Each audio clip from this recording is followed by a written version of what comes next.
Hey now, looks like Aunt Cheryl got a question. And so this particular person wants to know if they have to make a different pattern card besides the pattern cards that they can make in the Tuka program. So let's just do a basic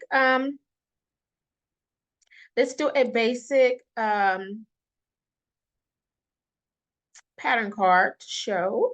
So we have the basic pattern open. This is the SL106 slit neck. And we just made a basic Tuka pattern card by going to Excel. We have to get the style number comes up. That's already named. And we have to give all the information that is needed on this for this style. So the trim would be, we would be sending out. So we're going to say send out. We're going to say contrast, bias, and then we're going to drop down the next line and say we want to give a little bit more width in this area. Send out contrast, bias, and we want to give the width of the cut that the bias, the cut of for the finish bias. So say if you're cutting, say if you want a 3/8 or a 1/2 inch or a 5/8 or a 3/4 or 7/8 or a 1 inch binding or whatever your finish is, you have to double and do the turn back on the finish width. So say we want a 3/8 inch binding, and so we with a double folder. So we're going to say cut 1.5 inches. That is the width of the cut, and then the length that it has to sew or go around the neck, plus your start and finish. Say we say 26 by 26 inches.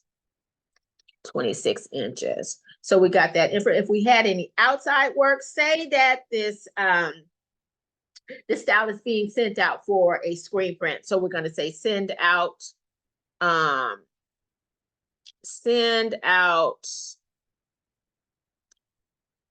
going to say garment for a screen print.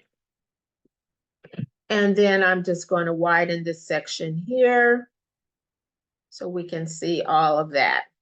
So in our trim area, we have some information. In our outside work area, we have some information.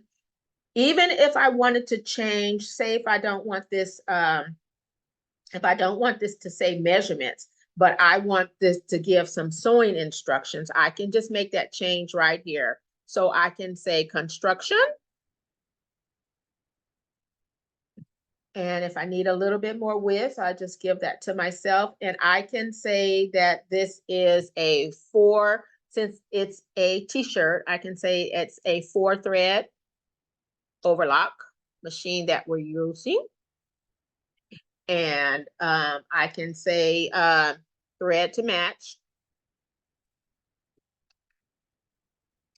I can, if my sleeve hem and my hem are the same, then I can say 5/8 inch hems on the baby cover stitch. If I needed, if I had enough, actually, I do have another sewing instruction. I do have my binding. So I want my binding to, binding to be a single needle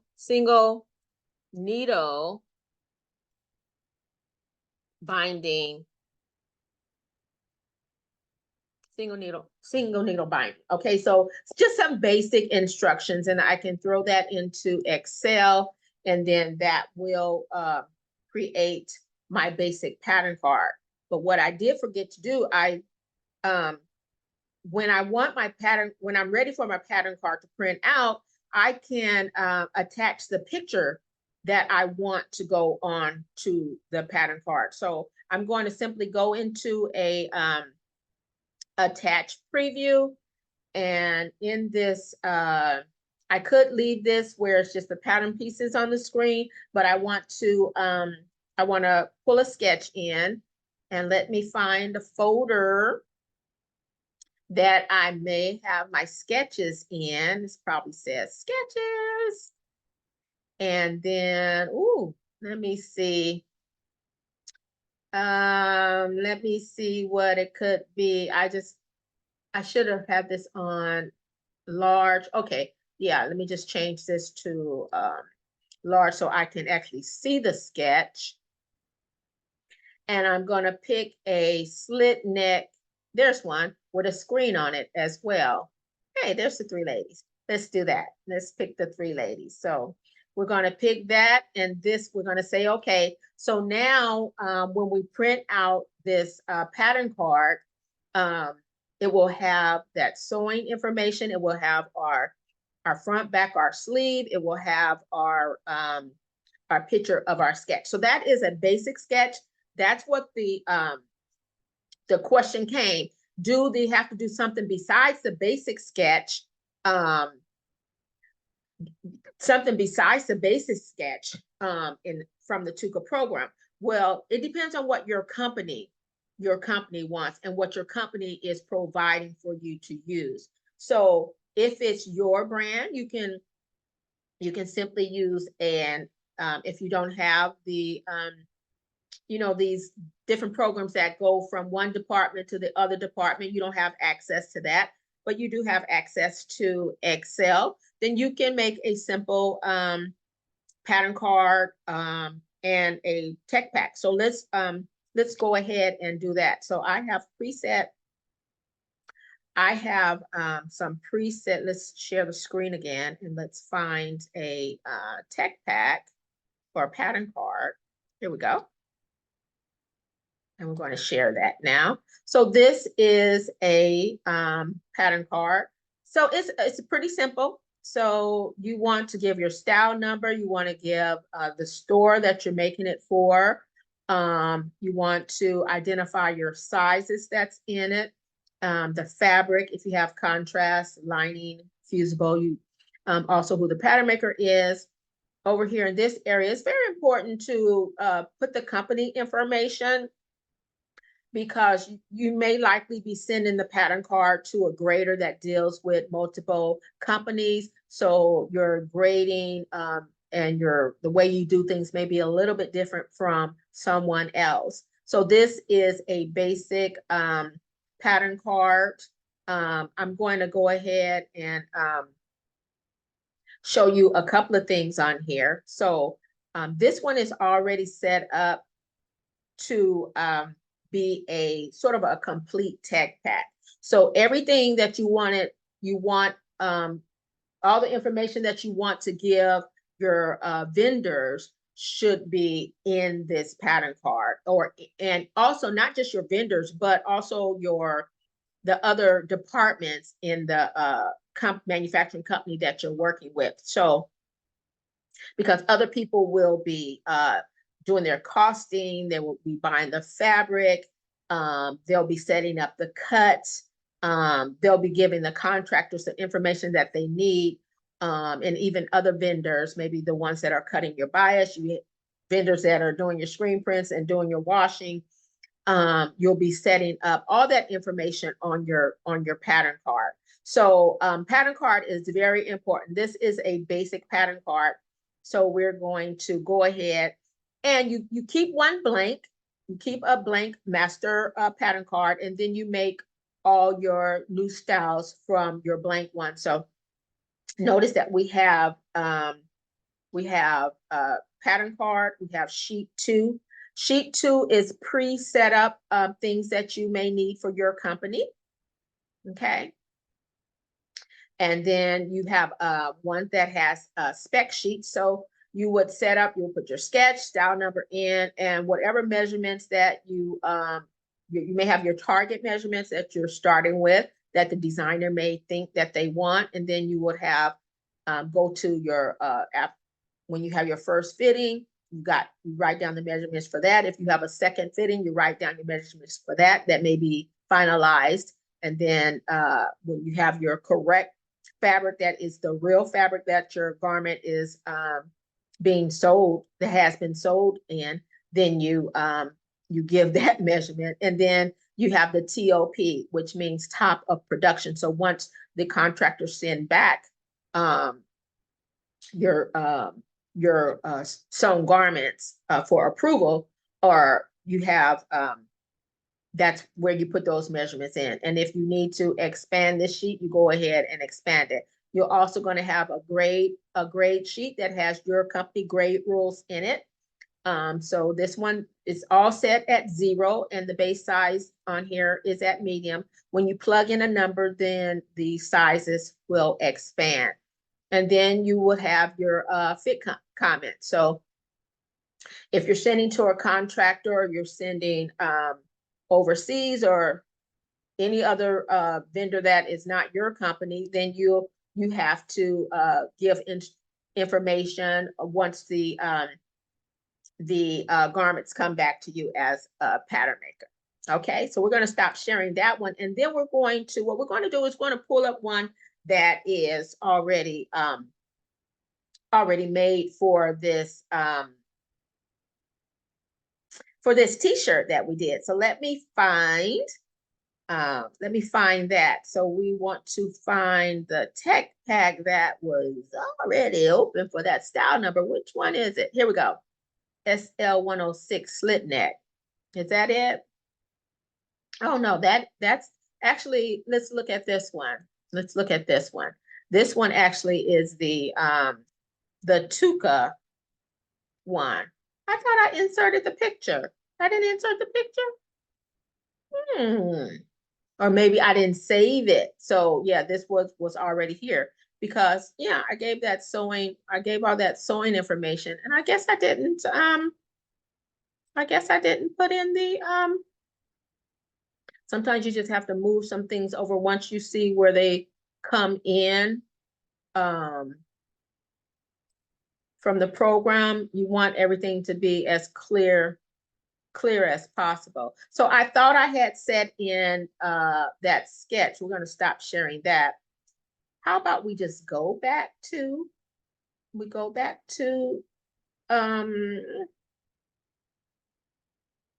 yeah, let's do that. Let's go back. Let's share the screen again and go back to the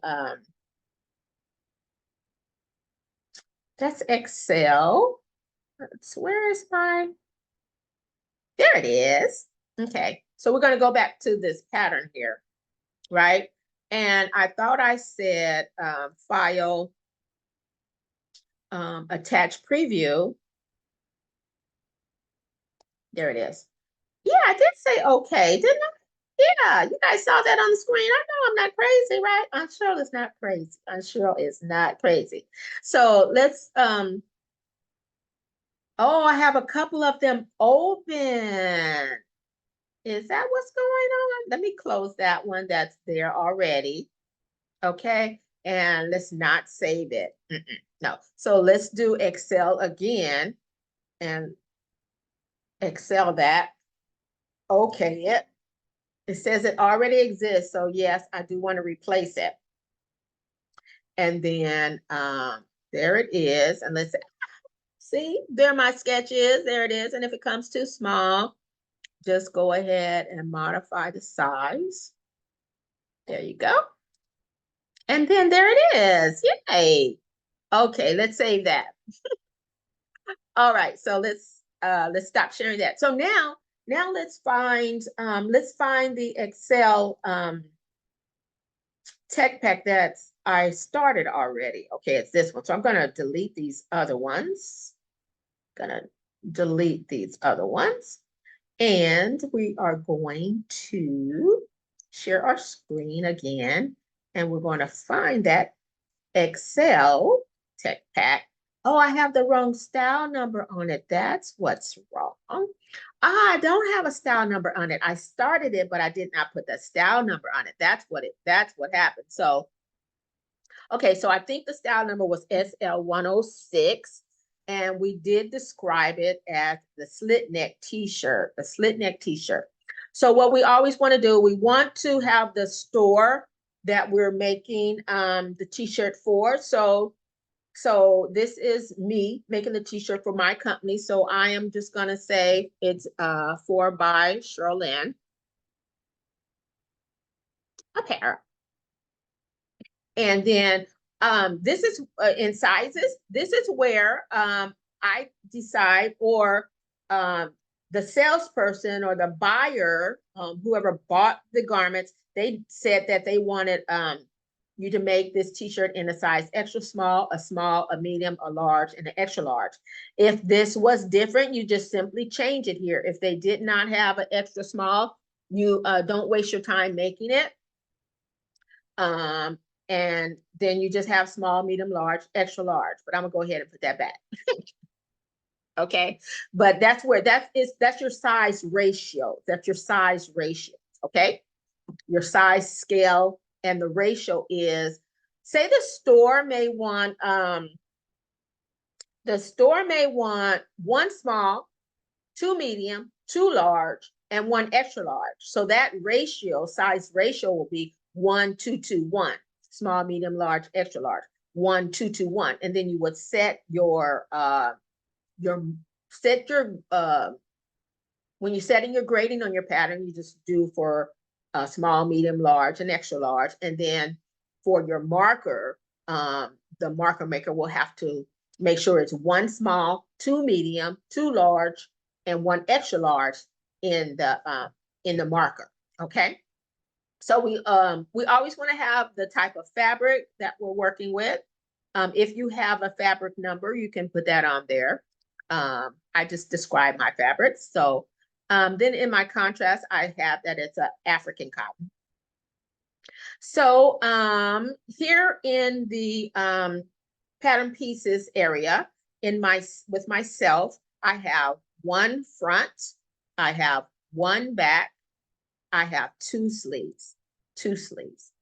My contrast is biased because this is, I can say woven. So I know that a woven fabric, if it's going to be binded, it needs to be, the direction of the cut needs to be biased.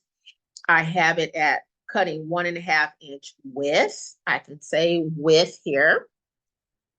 And I want this to be 24 inch length. Okay. And then I can say that I want my binding to finish 3/8 of an inch. If I wanted my binding to finish a 1/2 inch, 5/8, 7/8, 1 inch, I will put that information here.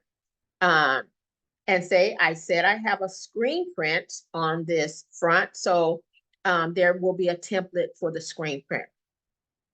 And that's in your pattern piece area. So then on this area, which is your sketch area, and where you give some sewing instructions as well, you can give the description of your style.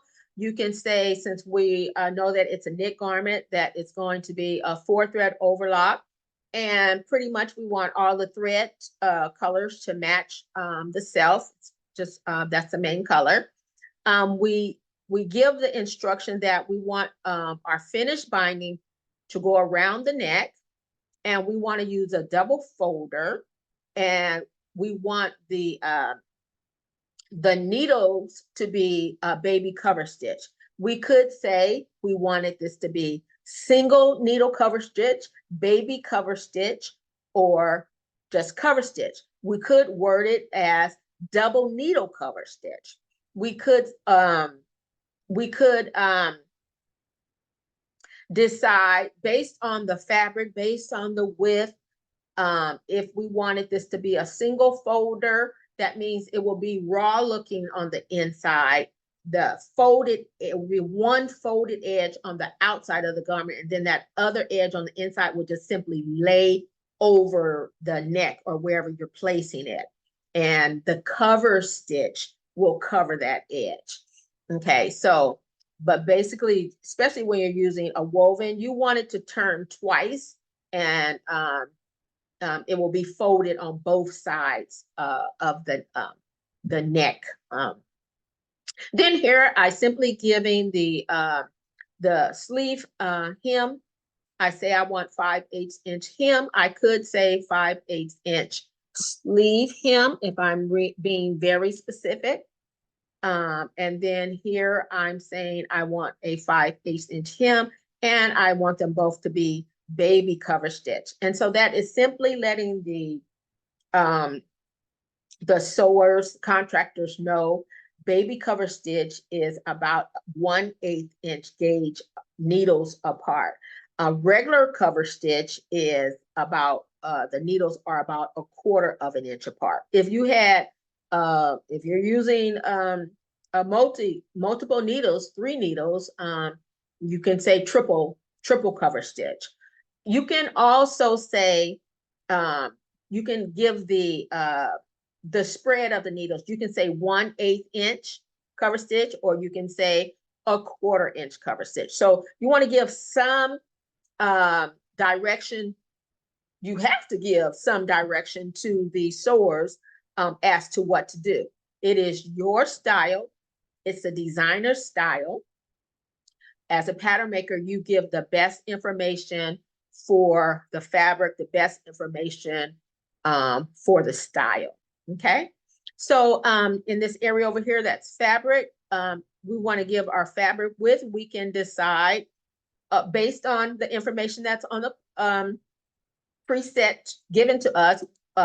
We can say that we can say that the fabric width is 58 inches, and maybe our contrast is very narrow. We can say 44 inches. Usually that some of the African prints are very narrow. So, and then whoever does your yardage estimates, they can put the yardage estimates here.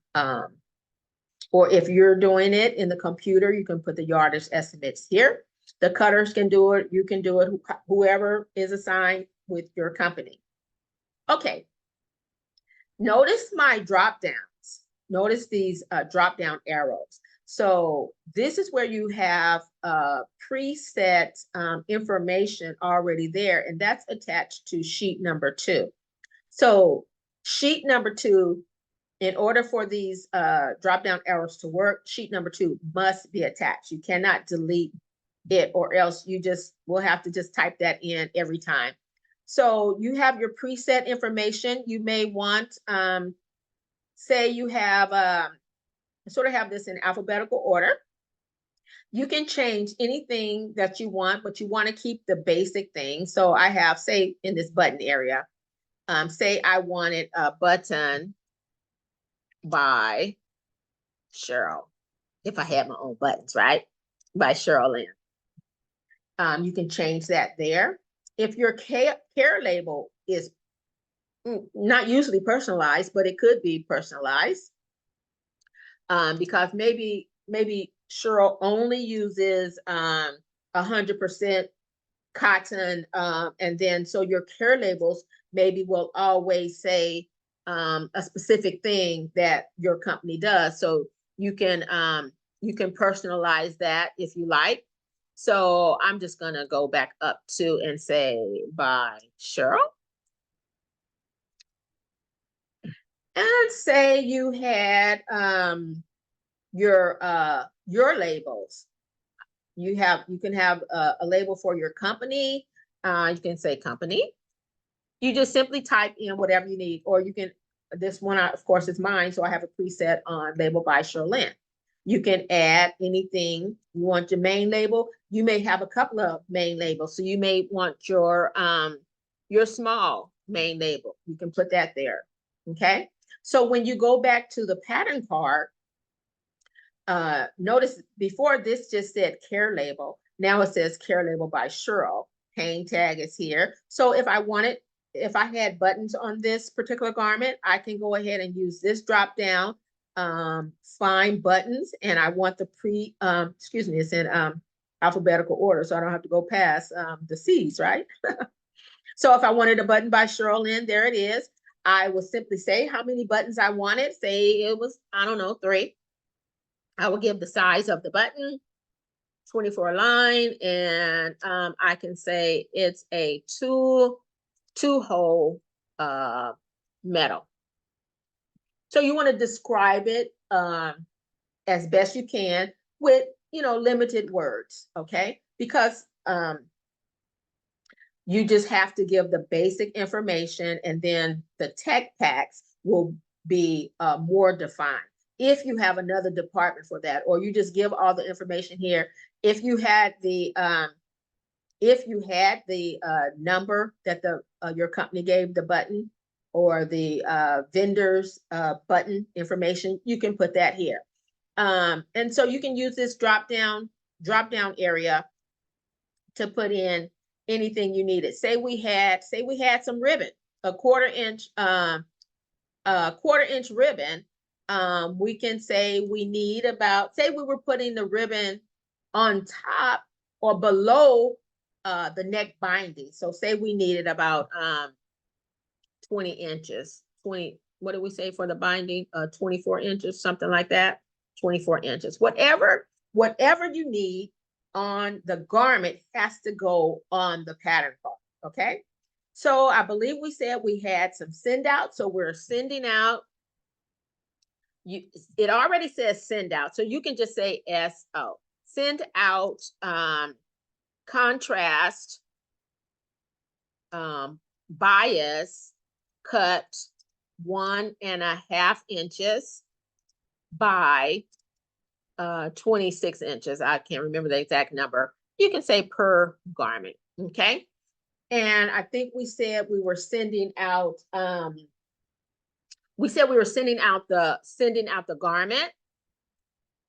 garment for screen print, because you can send out pieces. So say if your screen print was on your front and you did not want to send out the whole garment, it's better for your company to just send out the fronts, then sew up the garments later. So you can say send out front for screen print, and say, I don't know, your screen may be on the sleeve, which has to be sent out before it's sewn. So you're going to send out the right sleeve. Okay, so you give that information on your pattern card. And then here in our sewing area, we want to describe which machine that we're using. We have options. So we could be using a single needle, we could be using a 4-thread, we could be using a 5-thread. So we're saying it's a 4-thread overlock, and the self fabric is the majority of the fabric. So we want our thread to match that. We had said we want to do a baby cover stitch binding around the neck. We had a 5/8" sleeve hem, which is baby cover stitch. We had a 5/8" hem, which is baby cover stitch. And in this area, again, we want to say use the sloper for the screen print. So the vendor can know, because the pattern card will go to the screen printer. The pattern card will go, excuse me, the pattern card will go to the grader, the marker maker. The pattern card will go to the contractor. The pattern card even goes to inside your company departments that set up the cuts. It goes to departments that purchase the fabric, goes to departments that do whatever. Okay. I think that's it. Set up the cuts. Even for your estimates, your cutting itself, and your in-house sewers. Yeah. Okay. So that is basically, and then of course you have your sketch. You want the sketch to be as accurate as possible. Remember, you cannot delete sheet number 2 if you want to use your drop downs. Okay. So the next part of this, if you had if that was all you needed to do, that can be it. You don't have to attach these other pages, but they are important if you're sort of building a tech pack. So right now, this is a pattern card, but when I go to attach these other sheets, it starts formulating for our complete tech pack. And so we have, we're gonna make sure we have the correct style number on here. We could give a description of it, but we have the sketch here already attached. So on this particular day, this was our target measurements. Say after we got our screen print back, say it's now March the 29th, right? And we got our screen print back. It's important for dates because you'll have multiple samples sometimes, and you just kind of want to keep track of everything by the date. So after the garment got back from the screen print, maybe you lost a 1/2 inch length on your garment. So we're going to say this is 23.5, and your shoulder shrank about 1/4 of an inch. So we're going to say 14 3/4. Same, we're not going to worry about the cross front. We're doing limited measurements here. So say if our bust was 20, we lost say 1/4 of an inch. So now it's 19 3/4 of an inch. And say we also on our sweep, it was 21. So then we lost 1/4. So that would be 20 3/4 of an inch. And say maybe all the rest of your measurements were the same. You can just take these numbers over here and you can copy it and sit it down, paste it there. Okay. So then say you have gotten past the process, you don't have to do a second fitting. The designer approved the garment here. And so these are now your final specs. After you had sewn it in the real fabric, that's your pre-production. Your very accurate measurements. TOP means after your garments have come back from the contractors, it's called top of production. So they're going to send you a couple of different sizes, and you're going to measure that. And if you need more room, you just add more columns. But say you had, I already started on the grade sheet. Now the grade sheet, remember in our blank one, it just said 1/2 inch, 1/2 inch, 1/2 inch, up and down minus and up, and then on your length maybe, and then on your width, it might have said 1 inch down and 1 inch up. So whatever it is, but now you need to plug in the real true numbers. And I started this already. So I am going to just simply change this from, I think I was, excuse me, I was already on the spec sheet. So 23.5, 14 3/4, 19 3/4, 20/4. And so, okay, so 23.5, 23.5. Oh, 14 3/4. So apparently I plugged in the new numbers already. Okay. And then the other numbers stay the same. So if I say if I have my this is a short sleeve, right? Say if my bicep, notice that it's going down 1/2, then down another 1/2, making that down 1 inch, going up a 1/2 inch from the base size medium, up a 1/2 inch, another 1/2 inch to make that 1 inch, going up another 1/2 inch, making that 1.5. So if my bicep, if I'm plug in a number, so say if it was maybe 14 around my muscle area bicep, so I can say, and it says on the 1/2. Oh, okay, because it's a short sleeve, so it's on the 1/2. So I would, if it's on the 1/2, I wouldn't say 14. I would say 7, right? I would say 7. So I plug in 7, and then see my numbers change. I have the actual number. So when the contractor gets this grade sheet, they know that all your sizes down should be these specific numbers, and all your sizes up should be these specific numbers. So this is it's a customized for every style pattern card, tech pack.